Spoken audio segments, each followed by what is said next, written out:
Bismillahirrahmanirrahim. Assalamualaikum warahmatullahi wabarakatuh.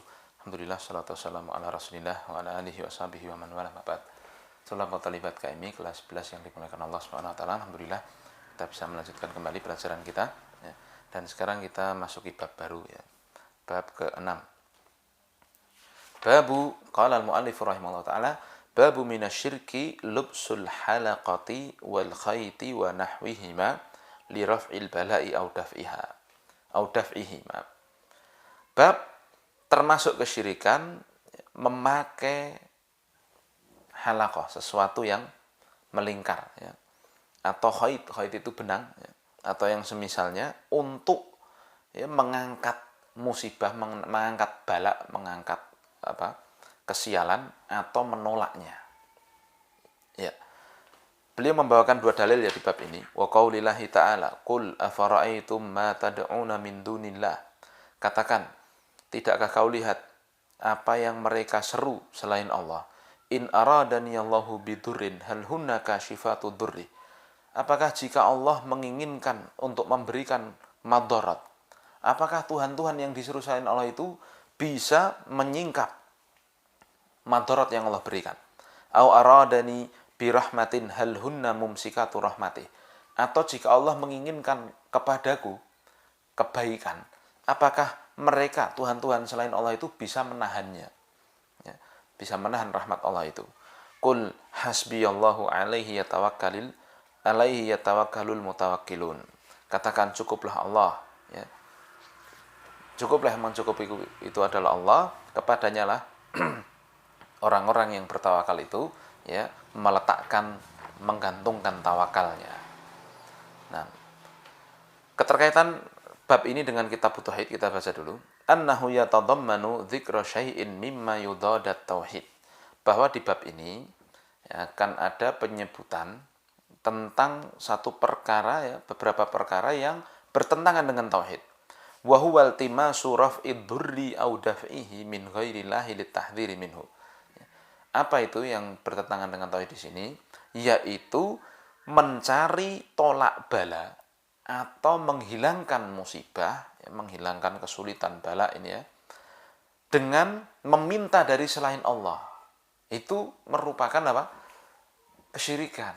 Nah, untuk apa dibawakan di sini? Untuk memperingatkan kita semua dari perkara itu. Fa innat tauhida yu'rafu bididdihi. Karena tauhid itu akan dikenali dengan lawannya, yaitu kesyirikan. Nah, ya, Syekh Fauzan kemudian menjelaskan ini ya, satu persatu dari kalimatnya. Minasyirki termasuk syirik ya. Min di sini min tab'idiyah. Termasuk min yang mengandung makna sebagian begitu. Ai minasyirkil akbari in taqada anna hadhil asya'a yantafi'u ya tanfa'u aw tadurru bidzatiha. Ini ada dua, kata Syekh Fauzan. Termasuk syirik besar jika ya seorang itu meyakini bahwa perkara-perkara ini yang akan disebutkan nanti ini itu bisa bermanfaat atau memberi bahaya secara zatnya. Jadi zatnya memang bisa memberi madarat atau memberi bahaya. Kalau dia berkeyakinan begitu, ini syirik besar. Ya. Au minasyirkil asghari ini taqada annaha sababun linnaf'i wadur. Atau itu masuk syirik kecil. Ketika benda yang dia maksud nanti ini itu ya dia yakini menjadi sebab apa yang bisa memberi manfaat atau memberikan bahaya. Jadi termasuk syirik ya di sini nanti bisa jadi dua tadi, bisa syirik besar, syirik kecil dengan kriteria yang beliau sebutkan tadi, yaitu memakai halaqah. Halaqah itu kullu syai'in mustadir, segala sesuatu yang melingkar, ya gelang lah, ya kalung lah ya. Naam lirafil wal khait ya, dan benang ya liraf wa nahwihima lirafil bala au nahwihima min kulli ma yulbasu au yu'allaqu li hadzal gharad ya. Jadi selain keduanya itu maksudnya segala sesuatu yang dipakai untuk tujuan tolak bala ini ya. Atau daf'uhu man'uhu qabla nuzulihi ya, bedanya raf'ul bala dan izalatul daf'ul bala. Kalau raf'ul bala itu izalatuhu ba'da nuzulihi, menghilangkan setelah turunnya. Kalau daf'ul bala itu menolaknya sebelum datangnya. Jadi mereka meyakini apa yang mereka pakai itu nanti bisa mengangkat musibah atau menolak musibah. Ya. Nah, maka Syekh Muhammad bin Abdul Wahab membawakan dalil yang pertama, afara'aitum, akhbiruni, kabarkan kepadaku, ya. Ma tad'una min dunillah tas'alunahu jalbal khairi wa daf'ad dzurri. Siapa yang kalian mintai untuk mendatangkan manfaat atau menolak bahaya? Min dunillah ghairuhu minal andadi wal aliha, ya, selain Allah dari para tuhan dan tandingan selain Allah. Ya, apakah mereka itu in aradaniyallahu bidurin, jika Allah menginginkan kepadaku untuk memberikan kepadaku itu dur. Dur itu adalah maradin au fakrin au balain au syiddatin, ya. Seperti penyakit, kemiskinan, musibah atau perkara yang sulit yang lainnya, ya. Jika Allah menginginkan untuk memberikan kemadharatan, hal hunaka syifatu durri ai la taqdiru ala dzalika. Apakah mereka bisa menyingkap musibah itu? Mereka enggak akan mampu. Ya, atau sebaliknya, jika Allah ingin memberikan, ya, rahmat itu bisihatin, afiatin, khairin, kasfi bala, ya. Kesehatan, ya, kebaikan, ya, dan juga hilangnya musibah, apakah mereka bisa menahannya? Ya, maka katakan hasbi Allah, Allahu kafini wa kafi man tawakkala alaihi. Allah lah yang mencukupi aku semata dan mencukupi orang-orang yang bertawakal kepadanya. Nah, ya, jadi tidak boleh ini, ya, menggantungkan tawakalnya kepada selain Allah Ta'ala. Makna global, ya'murullahu nabiyahu Muhammadan sallallahu alaihi wasallam an yas'alal musyrikina su'ala inkarin an asnamihimul lati ya'budunahu ma'allahi hal takdiru 'alan naf'i wad durri. Allah memerintahkan kepada Nabi Muhammad sallallahu alaihi wasallam untuk bertanya kepada orang-orang musyrikin dengan pertanyaan pengingkaran, ya, tentang berhala-berhala yang mereka sembah selain Allah itu. Apakah berhala-berhala itu bisa mendatangkan manfaat dan madarat? Ya. Fala budda an ya'tarifu bi ajziha an dzalika. Maka pasti mereka akan mengakui berhala-berhala yang mereka sembah tidak mampu untuk melakukannya. Fa idza kana kadzalika batalat ibadatuha min dunillah. Maka kalau memang seperti itu, wong sing disembah ora iso apa-apa seperti itu, ya tentunya batil lah, ya, peribadahan mereka kepada selain Allah itu. Ya. Keterkaitan ayat ini dengan bab anna fiha dalilan ala butlani syirki wa lubsul halqati wal khayti min dzalika la yakshifu dzurra wa la yamna'u minhu.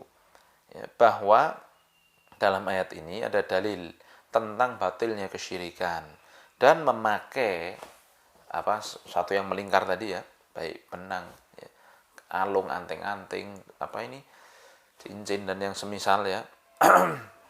Ya, itu tidak bisa menyingkap madarat, tidak juga bisa mencegah dari madarat. Ya, jadi tidak masuk akal kan, mosok loro dikai gelang, mosok pengen selamat nganggo kalung, ini nggak masuk akal itu, ya.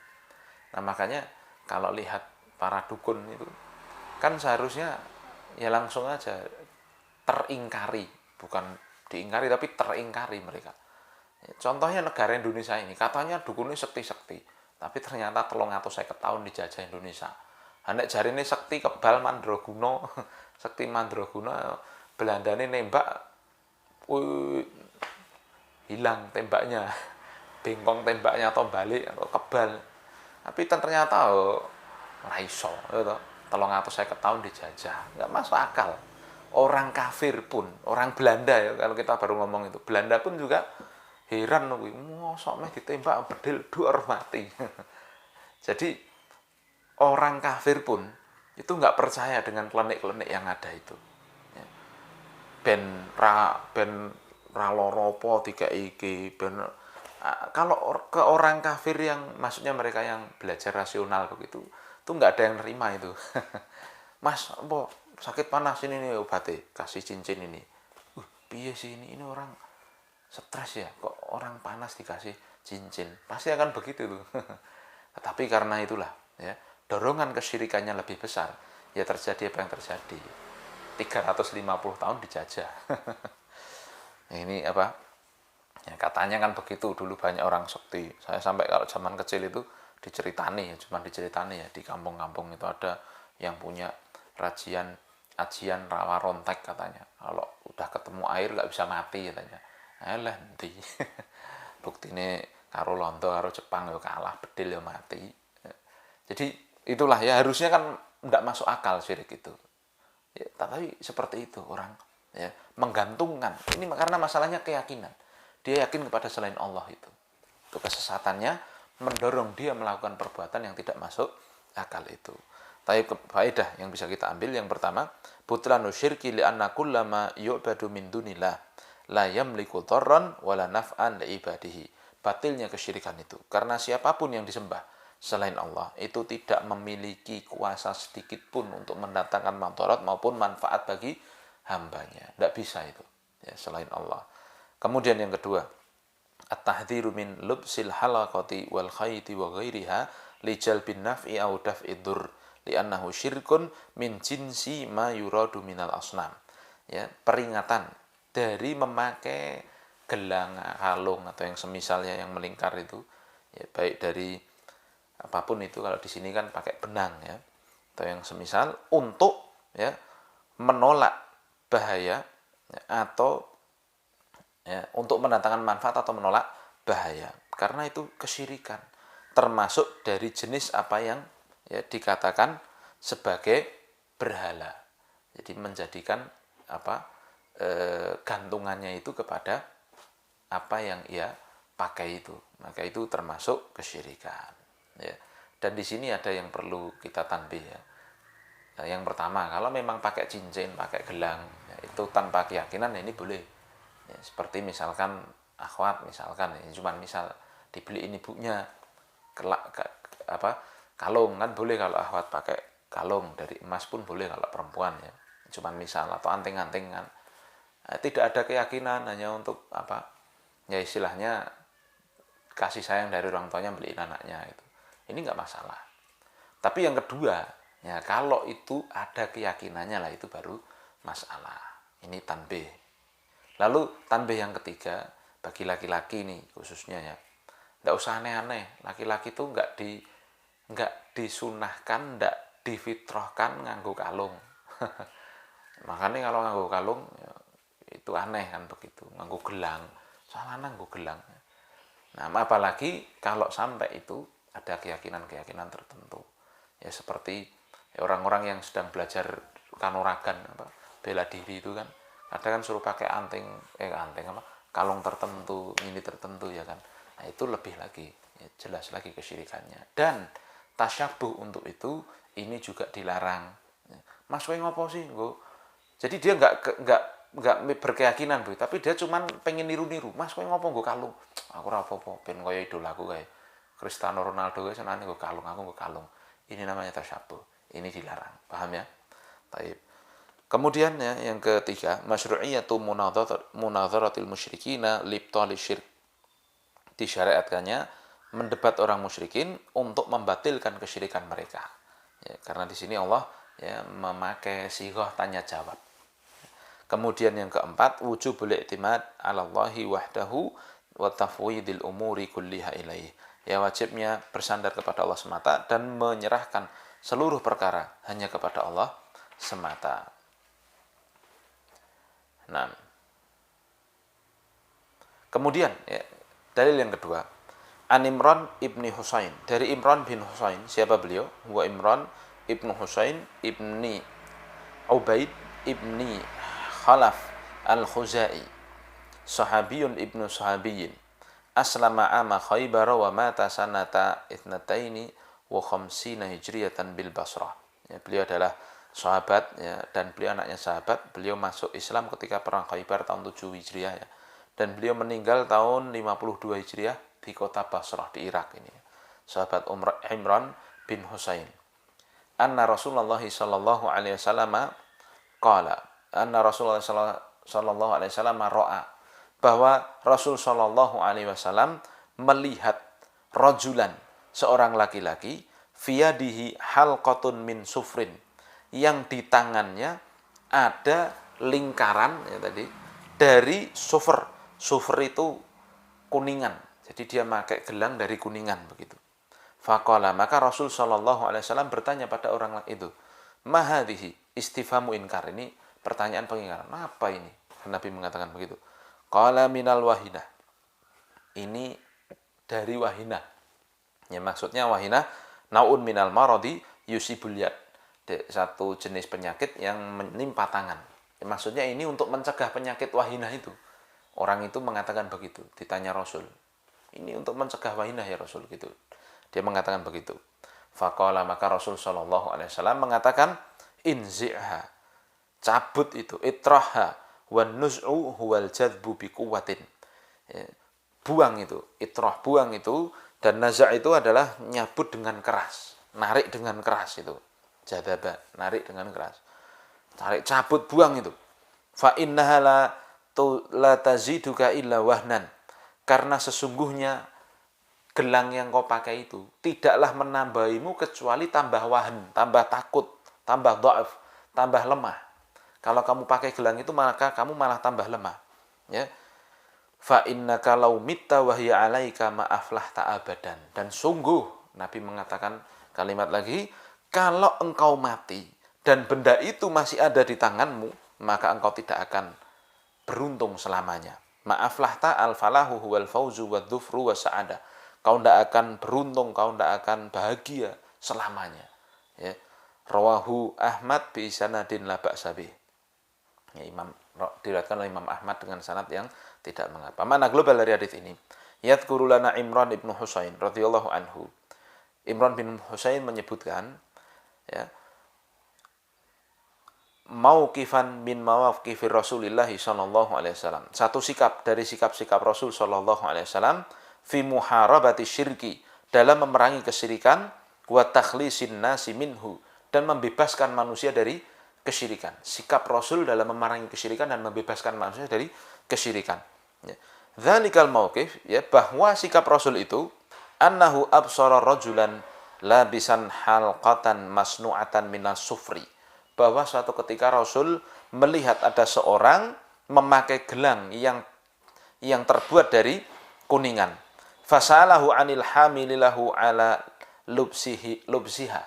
Maka Rasul sallallahu alaihi wasallam bertanya pada orang itu apa yang mendorong ia, motivasi apa yang mendorong dia untuk memakai gelang itu. Fa'ajabar rajulu annahu labisaha litasimahu minal alami. Maka orang itu menjawab kalau dia pakai gelang itu untuk melindunginya dari penyakit. Fa'amarahu bil mubadarati bitarhiha. Maka kemudian Rasul segera untuk memerintahkan orang ini untuk melepaskan dengan segera apa yang dipakai itu. Wa akhbarahu annaha la tanfa'uhu bal tadurruhu. Dan Nabi mengabarkan, Nabi ngasih tahu pada orang itu kalau gelang yang dia pakai itu tidaklah bisa memberi dia manfaat, bahkan itu akan memudaratkan dia. Wa annaha tazidudda alladzi labisat min ajlih. Dan benda itu justru akan menambahi sakit yang sebenarnya dia bertujuan pakai untuk menyembuhkan, tapi dia akan tambah sakit malahan. Wa dhamu min dzalika, dan perkara yang lebih besar yang Nabi sampaikan, ya, lawistamarat alaihi ilal wafati hurimal falahu fil akhirati aidan. Kalau si orang itu masih terus make, ya, sampai dia itu mati, maka diharamkan keberuntungan di akhirat baginya juga. Jadi kecelakaan yang dunia tambah sakit kan, kecelakaan yang akhirat, ya, tidak bisa bahagia di akhirat. Masya Allah. Keterkaitan hadis dengan bab annahu yadullu alal man'i min lubsil halaqati lidaf'il bala'i li anna dzalika minasyirkil munafilil falah. Bahwa hadis ini menunjukkan larangan dari memakai gelang, ya, atau yang semisal yang melingkar itu untuk tolak bala. Karena perkara itu termasuk syirik yang menafikan keberuntungan di dunia dan di akhirat. Ya. Faedah yang kita bisa ambil dari hadis ini, yang pertama, anna lubsal halqati wa ghairiha lil-i'tisami biha minal amradi minasyirki. Bahwa pakai sesuatu yang melingkar, ya, cincin, gelang, dan semisal tadi, ya, nah, untuk melindungi diri dari penyakit ini termasuk syirik. Ya, tadi saya sudah ungkapkan apakah konyolan tadi, ya, orang zaman dahulu, ya, atau orang yang memakai jimat seperti itulah, ya. Lalu yang kedua, an-nahyu anit tadawi birril haram, larangan untuk berobat dengan yang haram. Karena orang ini kan nyangka pakai gelang kok bisa nyembuhkan. Ini haram, tidak boleh. 3. Inkarul munkar wa ta'limul jahil. Disyariatkannya yang namanya mengingkari kemunkaran. Karena Nabi ketika melihat, oh ya apa itu? Ya lepaskan. Ini kan mengingkari lalu Nabi membenarkan orang itu, ya, meluruskan. Ya, dan disyariatkannya pula mengajari orang yang tidak tahu. Karena orang itu tidak tahu, maka dibenarkan, diluruskan oleh Nabi. Yang keempat, dararus syirki fid dunya wal akhirah. Bahaya syirik di dunia dan di akhirat. Enggak bahagia dunia akhirat tuh syirik. Ya. Jangan kira dukun itu seneng ya. Dukun itu paling rekoso. Dunia ini ya rekoso, akhirat itu rekoso. Ning dunia golek syarat wae uripe. Ya meh ngopo ngono, kudu ngene, kudu ngono. Ora entuk ngene, ora entuk ngono. Ning akhirat nek enggak tobat, mlebu neraka selawase. Waliyadzubillah. Yang kelima, istifsalul mufti wa tibarul maqasid. Ya. Seorang mufti itu seharusnya ya, itu minta perincian dulu ya, terhadap permasalahan yang dihadapi ya. Dan dianggapnya tujuan. Jadi orang itu kan ditanya dulu oleh Nabi, kamu kok pakai ini kenapa? Nah, tujuannya aku pakai ini tujuannya begini, maka itu dianggap. Lalu Nabi memberi fatwa ya, sesuai dengan apa yang tepat kepada orang tersebut. Keenam, anna syirkal asghara akbarul kabair. Bahwa syirik kecil itu dosa besar yang paling besar. Masya Allah. Lalu yang ketujuh, anna syirka la yu'daru fihi bil jahli. Bahwa kesyirikan itu tidaklah diberi udzur dengan kebodohan. Maksudnya perbuatannya itu nggak boleh ditolerir. Adapun orangnya kemudian untuk disikapi, untuk dihukum, untuk dikatakan dia kafir, nah ini butuh apa? Butuh penegakan hujah ya, tidak semata-mata langsung orang yang begini ya pasti begini pasti begitu, bukan ya. Tapi memang perlu penegakan dalil dulu ya. Tapi syirik itu tidak boleh ya istilahnya diberi udzur dengan kebodohan syirikannya, paham kan? Jadi perbuatan syirik harus dikatakan itu syirik, tidak boleh yang lainnya. Kalau itu salah ya salah begitu. Baik, lalu yang terakhir, at-taghlidhu fil inkari ala man fa'ala syai'an minasyirki li ajli tanfiri minhu. Sikap keras dalam pengingkaran dari suatu yang melakukan kesyirikan, dari seorang yang melakukan kesyirikan, supaya apa? Supaya orang itu lari darinya. Jadi kalau mengingkari kemunkaran terhadap orang yang melakukan kesyirikan, ini tidak apa-apa. Harus sesuai dengan obat itu, harus sesuai dengan yang sakitnya. Kalau emang sakitnya itu parah ya harus dengan dosis tinggi kan begitu. Nah, syirik ini perlu dosis tinggi ketika mengingkarinya, karena emang itu bahaya yang sangat berbahaya di dunia dan di akhirat. Baik, selesai dari pelajaran kita, insyaallah kita sempurnakan di pertemuan berikutnya yang masih 2 dalil. Subhanakallahumma wa bihamdika asyhadu an la ilaha illa anta astaghfiruka wa atubu ilaik. Assalamualaikum warahmatullahi wabarakatuh.